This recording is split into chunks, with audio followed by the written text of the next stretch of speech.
Good morning friends. இப்போ வந்து நம்ம எதை பத்தி பார்க்க போறோம் அப்படின்னு கேட்டீங்கன்னாக்கா கீவேர்ட்ஸ் இன் சி ப்ரோக்ராம். சி ப்ரோக்ராமினுடைய கான்செப்ட்ஸ் வந்து நம்ம பார்த்துன்னு வரோம். அந்த வகையில் பார்த்தீங்கன்னாக்கா நம்ம வந்து டோக்கன்ஸ்ன்ற கான்செப்டை பார்த்தோம். புரியுதுங்க? ஒரு ப்ரோக்ராம்னு எடுத்துக்கிட்டீங்கன்னாக்கா அதை வந்து தனித்தனியா வந்து எலமெண்ட்ஸா பிரிச்சாக்கா ஒவ்வொன்றும் ஒரு ஒரு டோக்கன்ல அடங்கும். ஒரு 5 கேட்டகரிஸ் வந்து சொன்னோம். அதுல ஃபர்ஸ்டா வந்து ஐடென்டிஃபையர்ஸ் பத்தி லாஸ்ட் வீடியோல பார்த்தோம். இப்போ என்ன பார்க்க போறோம் அப்படின்னு கேட்டீங்கன்னாக்கா கீவேர்ட்ஸ்னா என்ன அப்படின்றத பத்தி பார்க்க போறோம். பார்க்கலாம். ஓகேங்களா? So keywords are already reserved words. புரியுதுங்களா? இதுக்கு முன்னாடி சொன்ன ஐடென்டிஃபையர் வந்து யூசர் டிஃபைன்டு பர்பஸ்க்காக யூசர் வந்து டிஃபைன் பண்றாரு. புரியுதுங்களா? அந்த நேம் வந்து ஆல்பா நியூமரிக் கேரக்டர்ஸ் வச்சு கம்போஸ் பண்ணுவாங்க. ஒரு ஒரு எலமெண்ட்டுக்கும் வந்து நேம் கொடுப்பாங்க அப்படின்ட்டு நம்ம சொன்னோம். புரியுதுங்களா? அதே மாதிரி கீவேர்ட்ஸ் என்னன்னு கேட்டீங்கன்னாக்கா கம்பைலருக்கு ஏற்கனவே வந்து ரிசர்வ் பண்ணிருக்கிற வேர்ட்ஸ். புரியுதுங்களா? கம்பைலருக்கு ஏற்கனவே ரிசர்வ் பண்ணிருக்கிற வேர்ட்ஸ் ஆல்ரெடி ரிசர்வ் வேர்ட்ஸ். அதை வந்து நாம யூஸ் பண்ண, அதாவது நாம எப்படி யூஸ் பண்ணணும்னாக்கா ஸ்பெசிஃபை பண்றதுக்கு மட்டும் தான் யூஸ் பண்ணுவோம். புரியுதுங்க? அதுதான் already reserve words that have standard predefined meanings. ஒரு இப்போ இதெல்லாம் வந்து கீவேர்ட்ஸோட எக்ஸாம்பிள்ஸ். ஒரு ஒரு கீவேர்டுக்கும் பார்த்தீங்கன்னாக்கா ஒரு மீனிங்கை வந்து கொடுத்துட்றாங்க, ஆல்ரெடி வந்து கொடுத்துட்றாங்க. அது மாறாது. புரியுதுங்களா? ஒரு ஒரு கீவேர்டுக்கு ஒரு மீனிங் இருக்குது. ப்ரீ டிஃபைன்டு மீனிங்ஸ் ஏற்கனவே வந்து ஒரு சில மீனிங் வந்து டிஃபைன் பண்ணிருக்காங்க, அது மாறாது. புரியுதுங்களா? And can be used only for the intended purpose. Intended பர்பஸ்னா எதுக்காக, எந்த நோக்கத்துக்காக அந்த கீவேர்டு கொடுத்துட்றாங்களோ அந்த ANSI ஸ்டாண்டர்ட்ஸ் அந்த பர்பஸ்க்கு தான் யூஸ் பண்ணணும். அந்த கீவேர்டை வேற பர்பஸ்க்கு யூஸ் பண்ண முடியாது. இந்த ஒரு ஒரு கீவேர்டும் அதனுடைய இன்டெண்டட் பர்பஸ் இருக்குது. அதோட மீனிங் அந்த கீவேர்ட்லயே இருக்குது. அதை அந்த நோக்கத்துக்காக தான் பயன்படுத்த முடியும். So can be used only for the intended purpose.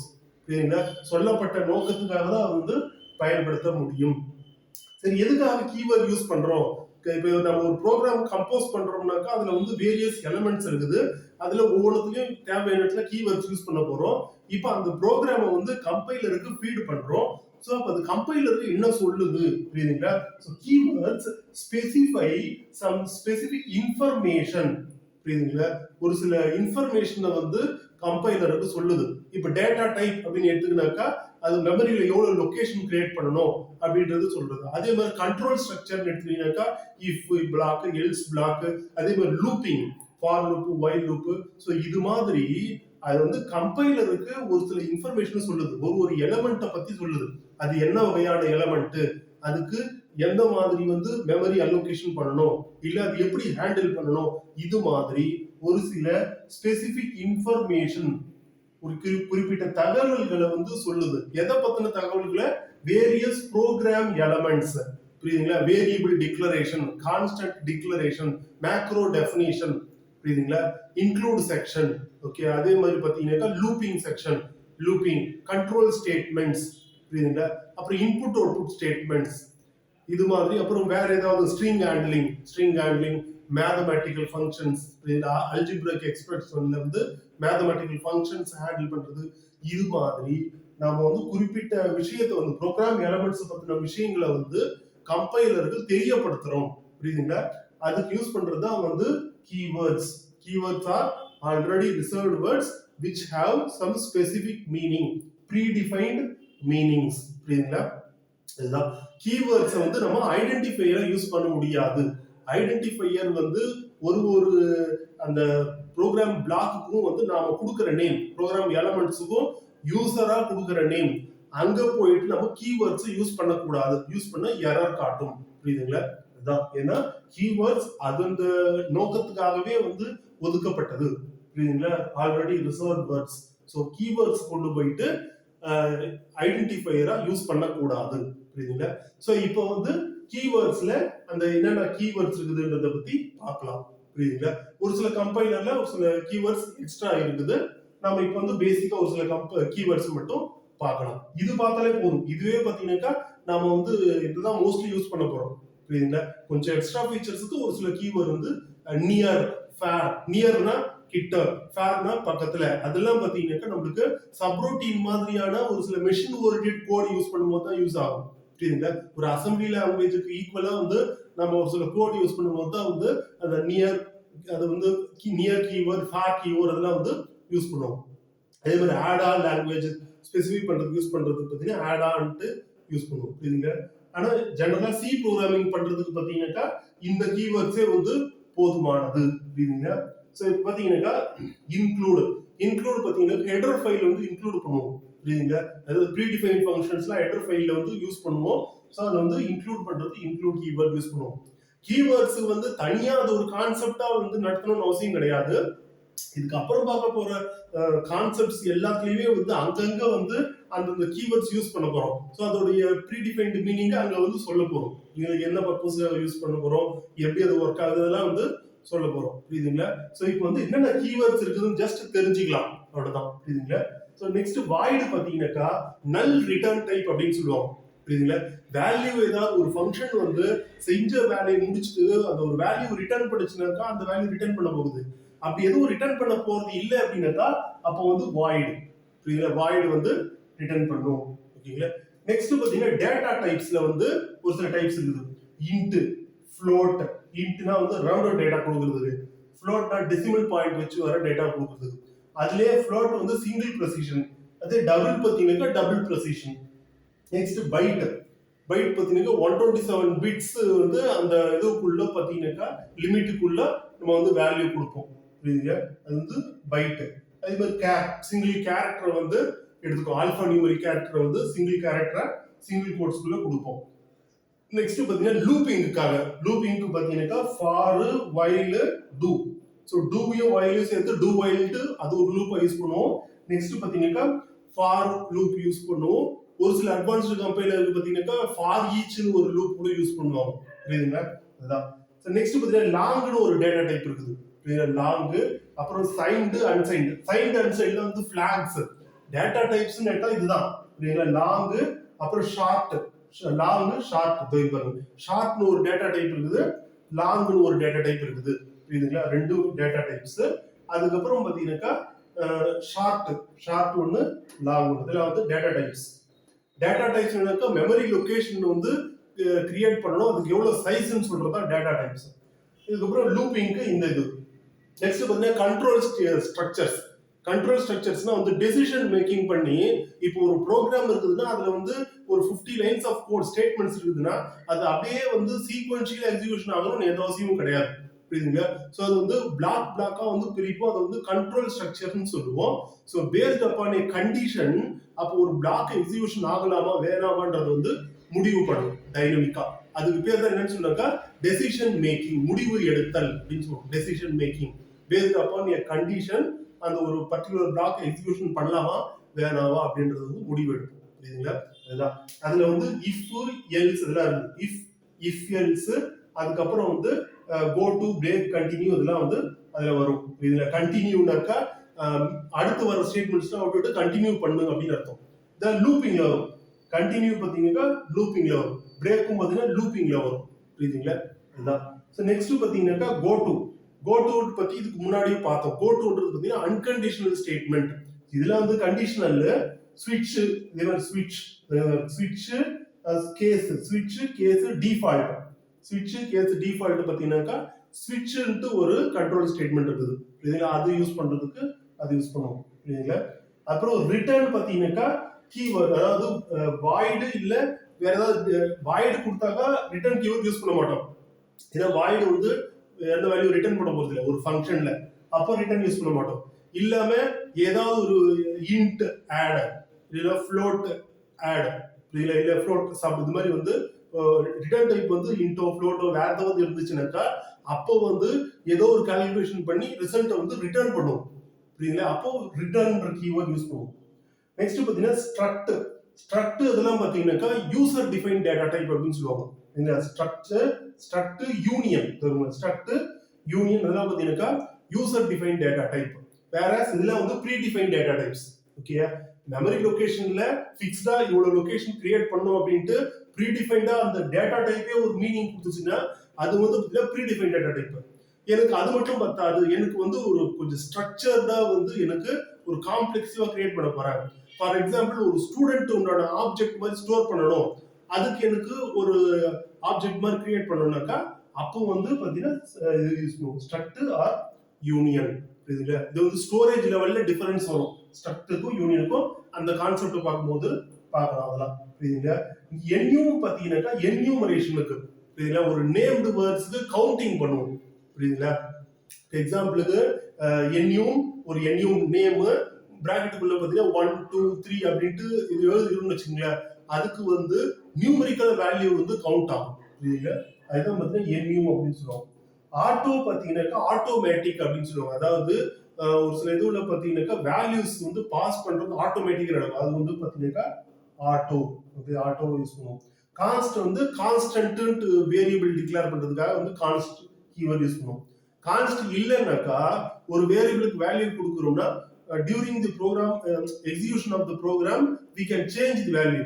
புரியுதுங்களா? ஒரு எக்ஸ்பிரஷன் மூலமாவோ இல்ல டைரக்டாவோ நம்ம வந்து வேல்யூ சேஞ்ச் பண்றதுக்கு வாய்ப்பு இருக்குது. எப்போ இந்த கான்ஸ்ட் யூஸ் பண்ணலனா, கான்ஸ்ட் கீவேர்ட் யூஸ் பண்ணாக்கா அப்போ வந்து denotes that variable as a constant. அப்போ வந்து அது மாற்ற முடியாது. எக்ஸிகியூஷன் ஆகும்போது ப்ரோக்ராம் எக்ஸிகியூஷன் ஆகும்போது மாறாது, மாறக்கூடாது. அப்படி மாற்றத்துக்கு ட்ரை பண்ணா எரர் காட்டும். that variable is a constant, so the value will not be changed. அது வந்து எரர் காட்டும். ஸோ அது வந்து கான்ஸ்ட் கீவேர்ட். இதுல டிஃபால்ட்ன்றது வந்து பாத்தீங்கன்னா இந்த ஸ்விட்ச்ல யூஸ் ஆகும். ஸ்விட்ச் கேஸ் டிஃபால்ட் 7 கேசஸ் வரும். கடைசியா ஸ்டேட்மெண்ட் வந்து டிஃபால்ட் வரும். நெக்ஸ்ட் வந்து சைன்டு அன்சைன்டு வந்து ஃபிளாக்ஸ் யூஸ் பண்ணும். எங்க யூஸ் பண்ணுவோம்னாக்கா டேட்டா ஸ்ட்ரக்சர்ஸ்ல வந்து இந்த ஃபிளாக்ஸ் வந்து யூஸ் பண்ணுவோம். எதுக்குனாக்கா இப்ப நம்மளுக்கு ஸ்கூல் டேஸ்லயே வந்து தெரியும், நம்பர் சிஸ்டம்ஸ் வந்து நாம படிக்கும் போது எப்படி படிப்போம்? நம்பர் சிஸ்டம்ஸ் பாத்தீங்கன்னா நெகட்டிவ் வேல்யூல வந்து படிப்போம். 0 1 2 3 4 5. இது வந்து கிராஃப்ல கூட அந்த மாதிரி யூஸ் பண்ணுவோம். இப்போ -1 -2 -3 இந்த மாதிரி, -4 இப்படி போகும், -5 இப்படி போகும். அதாவது பாசிட்டிவ்லயும் போகும், பாசிட்டிவ்ல இந்த பக்கம் வந்து நெகட்டிவ்ல இப்படி வந்து யூஸ் பண்ணுவோம். புரியுங்களா? 0 இது நியூட்ரல் வேல்யூ. 0 பாத்தீங்கன்னாக்கா வந்து உங்களுக்கு பாசிட்டிவும் கிடையாது நெகட்டிவும் கிடையாது, நியூட்ரல் வேல்யூ. ஸோ ரைட் சைட்ல இருக்கிறதெல்லாம் பாத்தீங்கன்னா பிளஸ் இருக்கிறதா அர்த்தம், ஆனா அதை நம்ம டினோட் பண்ண மாட்டோம். அப்போ இதெல்லாம் வந்து பாசிட்டிவ் வேல்யூ. 1 2 3 4 5 இதெல்லாம் என்னன்னு கேட்டீங்கன்னாக்கா பாசிட்டிவ் வேல்யூ. அதே லெஃப்ட் சைடுல பாத்தீங்கன்னாக்கா -1 -2 -3 இதெல்லாம் வந்து என்னன்னு கேட்டீங்கன்னாக்கா நெகட்டிவ் வேல்யூ. புரியுதுங்களா?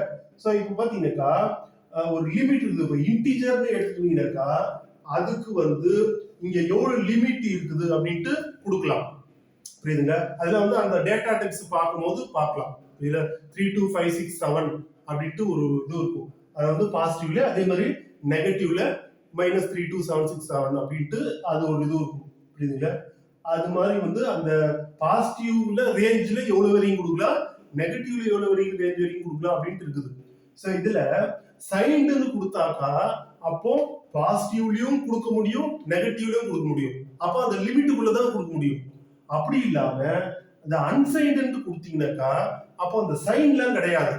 சைன்லாம் கிடையாதுனாக்கா அப்போ வந்து டபுள் ஆகும் அந்த அமௌண்ட். புரியுதுங்களா? அதாவது பாசிட்டிவ் நெகட்டிவ்ன்ற அந்த ரெண்டு ரேஞ்ச் இருக்கிறது அப்படின்னு நான் கேட்டா இப்படி பாசிட்டிவ்லயே வரும். அப்போ வந்து டபுள் இதுவும் கிடைக்கும் நம்மளுக்கு ரேஞ்ச். அதாவது ரேஞ்ச் வந்து டபுள் ஆகும், பாசிட்டிவ் சைட்லயே டபுள் ஆகும். அது வந்து எங்க யூஸ் பண்ணுவோம்னு கேட்டீங்கன்னாக்கா கொஞ்சம் பெரிய லெவல் வேல்யூஸ் யூஸ் பண்ணும்போது வந்து அது கொடுப்போம். புரியுதுங்களா? So signed into unsigned into அது மாதிரி வந்து கொடுப்போம். அதே மாதிரி பார்த்தீங்கன்னாக்கா ஷார்ட் லாங் அதெல்லாம் வந்து கொடுப்போம். புரியுதுங்களா? இதுதான். சரி, இதெல்லாம் வந்து பார்த்தீங்கன்னாக்கா கீவேர்ட்ஸ். ஸ்டாட்டிக் எங்க யூஸ் பண்ணுவோம்னு கேட்டீங்கன்னாக்கா வேரியபிள்ஸ்க்கு தான் ஸ்டாட்டிக் யூஸ் பண்ணுவோம். புரியுதுங்களா? ஒரு ஃபங்க்ஷனுக்குள்ள ஸ்டாட்டிக் வேரியபிள் டிக்ளேர் பண்றோம்னாக்கா அது வந்து அந்த வேல்யூ பார்த்தீங்கன்னாக்கா எத்தனை ஒரு மெத்தட் கால் பண்ணாலும் பார்த்தீங்கன்னாக்கா அந்த வேல்யூ வந்து மாறாது, அப்படியே வச்சு நிற்கும். மாறாதுனாக்கா அந்த அப்டேட் பண்றது வந்து அதை மெயின்டைன் பண்ணும். புரியுதுங்களா? அதெல்லாம் அது பார்க்கும்போது அந்த கீவேர்டு பார்க்கும்போது வந்து புரியும். ஓகேங்களா? இதான் எக்ஸாம்பிள் பார்த்தீங்கன்னாக்கா வாய்டு ஃபன்னு இருக்குதுனாக்கா static int i is equal to 1 இப்படி கொடுக்குறோம். I plus plus இப்படி கொடுக்குறோம்னாக்கா இது என்ன ஆகும்னாக்கா ஒவ்வொரு வாட்டியும் வந்து ஃபங்க்ஷன் வந்து இங்க வந்து டிஸ்ப்ளே பண்றோம்னு வச்சுங்களேன், I is equal to %d, I. இப்படி கொடுத்துட்டோம்னு வச்சுக்கோங்களேன். இப்போ இந்த ஸ்டாட்டிக் இல்லைன்னு வச்சுக்கோங்க, ஸ்டாட்டிக் இல்ல, அப்ப என்ன நடக்கும் அப்படின்னு கேட்டீங்கன்னாக்கா, ஐ லொகேஷன் கிரியேட் ஆகுது, ஐக்கு வந்து 1 அசைன் ஆகுது. இப்ப அந்த ஸ்டாட்டிக் இல்ல, இந்த இடத்துல ஸ்டாட்டிக்ன்றது இல்ல. அப்ப என்ன ஆகும் கேட்டீங்கன்னா, இப்ப வந்து ஃபன்ன்ற ஃபங்க்ஷன் கால் பண்றேன், ஃபன், திருப்பி ஃபன் ஃபன் 3 முறையும் என்ன ஆகும்னு கேட்டீங்கன்னாக்கா இப்படிதான் வரும். i is equal to 1, i is equal to 1, i is equal to 1. 3 முறையும் பார்த்தீங்கன்னாக்கா i is equal to 1 display ஆகும். காரணம் கேட்டீங்கன்னாக்கா ஒரு முறை கால் ஆகும்போது இப்ப இங்க வந்து ஸ்டாட்டிக்னு இல்ல, சாதாரண வந்து இது வந்து லோக்கல் டிக்ளரேஷன் சொல்லுவாங்க. int i is equal to 1, i னு ஒரு வேரியபிள் டிக்ளேர் பண்றோம், அதுக்கு 1 னு ஒரு வேல்யூ அசைன் பண்ணியிருக்கிறோம், அப்புறம் அந்த வேல்யூ வந்து டிஸ்ப்ளே பண்றோம். சாரி, இப்போ வந்து i பிளஸ் பிளஸ் போட்டுக்கிறோம் பாத்தீங்களா, இது வந்து இன்கிரிமெண்ட். அப்போ வந்து இங்க வந்து 1 வராது, 2 வரும். சாரி ஃபார் டிஸ்டன்ஸ், 2 வரும். இந்த இன்கிரிமெண்ட் நான் கவனிக்கல, ஓகேயா? இப்போ i is equal to 1 வந்து ஃபர்ஸ்ட் அசைன் ஆயிடுது. அதுக்கப்புறம் பாத்தீங்கன்னாக்கா இந்த இடத்துல என்னன்னு கேட்டீங்கன்னாக்கா 2, ஓகேயா? 1 இருந்தது, இப்போ i பிளஸ் பிளஸ்னாக்கா it increments the value by 1. அப்போ வந்து என்ன ஆகும் கேட்டீங்கன்னாக்கா 2 ஆகும். ஒவ்வொரு முறையும் பாத்தீங்கன்னாக்கா ஃபங்க்ஷன் கால் ஆகும், ஐக்கு லொகேஷன் கிரியேட் ஆகும், 1 அசைன் ஆகும், அப்புறம் அந்த 1 இன்கிரிமெண்ட் பண்ணும், 2 ஆகும், அதை டிஸ்ப்ளே பண்ணும், வெளியே வரும்போது திருப்பி அந்த லொகேஷன் அந்த அவ்வளவு முடிஞ்சிடும். புரியுதுங்களா? இது மாதிரி 3 முறையும் அதே மாதிரி தான் பண்ணும். புரியுதுங்களா? அப்போ இதே வந்து ஸ்டாட்டிக்ன்ற கீவேர்ட் நீங்க யூஸ் பண்றேன்னு வச்சுக்கீங்களேன், அப்ப என்ன ஆகும் அப்படின்னு கேட்டீங்கன்னாக்கா,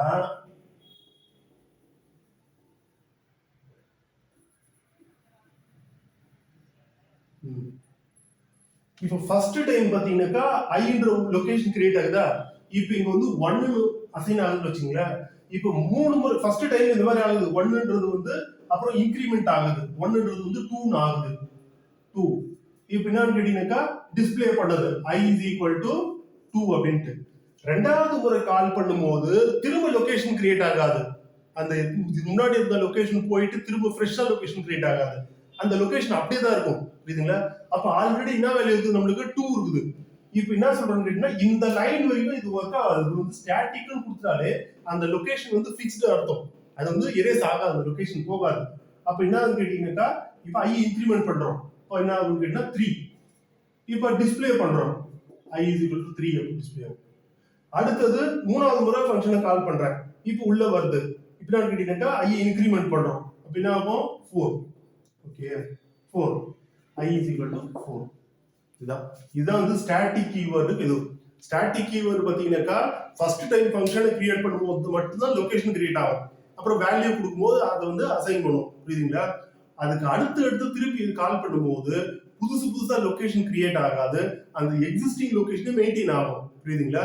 அப்போ இன்கிரிமெண்ட் என்ன ஆபரேஷன் கொடுத்துருக்கோமோ அது மட்டும் பெர்ஃபார்ம் ஆகும். ஸோ இந்த இடத்துல பாத்தீங்கன்னா யூனரி ஆபரேஷன் இன்கிரிமெண்ட் கொடுத்துருக்கேன். அப்போ ஃபர்ஸ்ட் டைம் வந்து 1 இருந்தது 2 ஆகுது, செகண்ட் முறை கால் பண்ணும்போது 2 இருந்தது 3 ஆகுது, தேர்ட் டைம் கால் பண்ணும்போது 3 இருந்தது 4 ஆகுது. இதுதான் ஸோ அது வந்து டிஸ்ப்ளே பண்ணும். சரிங்களா? இதுதான் வந்து ஸ்டாட்டிக் கீவேர்டுக்கு ஒரு சிம்பிள் எக்ஸாம்பிள். ஓகே, ஸோ இது வந்து ஸ்டாட்டிக் யூஸ் பண்றோம். ஸோ இதெல்லாம் வந்து keywords are reserved words which are used for some specific meaning.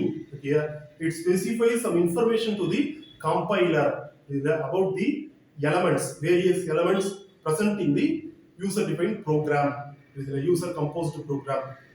So இதுதான் பார்த்தீங்கன்னா கீவேர்ட்ஸ் வந்து நாம ஐடென்டிஃபையரா யூஸ் பண்ணக்கூடாது. ஓகே, யூஸ் பண்ணா எரர் காட்டும். ஸோ இப்போ வந்து கீவேர்ட்ஸ் பத்தி பார்த்தோம். நெக்ஸ்ட் பார்த்தீங்கன்னாக்கா ஆபரேட்டர்ஸ் பத்தி பார்க்கலாம். புரியுதுங்களா? தேங்க்யூ. நீங்க வந்து நம்ம சேனலுக்கு புதுசா இருந்தீங்கன்னாக்கா நம்ம சேனலை வந்து சப்ஸ்கிரைப் பண்ணீங்க, அப்படியே பக்கத்துல வந்து பெல் பட்டனை பிரஸ் பண்ணீங்க, அப்போ வந்து நம்ம புதுசா வீடியோ போட்டாக்கா உங்களுக்கு நோட்டிபிகேஷன் வரும். தேங்க்யூ.